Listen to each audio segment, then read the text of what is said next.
በማግባቴማ ነው ተመስገን። አበሻ አግብቼ አያምነኝ ገብርኤል ቁመጠኝ መድኃኒዓለምን ኪዳነ ምሕረትን 44 አያምነኝ። ይኸው ከነጩ ጋር አስወር በቃ ሃኒ አስወር አራስወር ማለት ትረስት ሚ ነው ጨዋታው። ትረስት ሚ ካልኩት ኦኬ ሶሪ። አበሻ ማይ መጽሐፍ ቅዱስ ይዞ መጥቶ ምጭ ማይ ስትወጡ ስትገቡ የት ነበርሽ? ስልካችሁ ላይ 50 ጊዜ እየደወለ የት ነሽ? መቼ ነው የምትመጪው? እኔ ርቦኛል አይባሉ። ምግብ ቤቱ ሞልቶ ኧረ እኔ ቶሎ ራበኝ። ጠዋት ተነስቶ የእናቴ ሽሮ እንዴት እንዳማረኝ ባይኔ ሊወጣ ነው እስቲ ስሪልኝ። እኔ የቤቷ ባወራ ይመስል ለሸዋን ግዛው ግማሽ ኪሎ ስጋ እየገዛው ማታ የምጠብሰው ምን በወጣኝ ነው? ምን በወጣኝ ነው? እስቲ ንገሩኝ። ለኔ ሳታዝኑም እንዴ?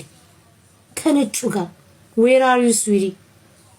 መንገድ ላይ ነኝ ፕሊስ ነኝ። ሰርፕራይዝ አለ ስመጣ ጠረጴዛ ላይ አበሻ ድስት ከነ ድስቱ ያቀርብላችኋል። ነጩ ግን በሳህን ለምን ሰላጣ፣ ለምን ቆስጣ፣ ለምን ቲማቲም አይሆን? በሳህን። አቤት የሳህኑ ብዛት ፈጣሪ አምላክ ሆይ፣ አቤት የሳህኑ ብዛት ተደርድሩ። አስቡት እስቲ ዳቦ እዛ ጋር ዳቦ ነው እንግዲህ ብዙ እየቀባን ነው የምንበላው ከነጭ ባሌ ጋር ዳቦ ለብቻ የሚቀባው ቺዙ እዚህ ጋር ውሃ ነው የምንጠጣ። ከአበሻ ጋር ነው ጠጥቼ ማላቅ ማታ እስቲ ቢራ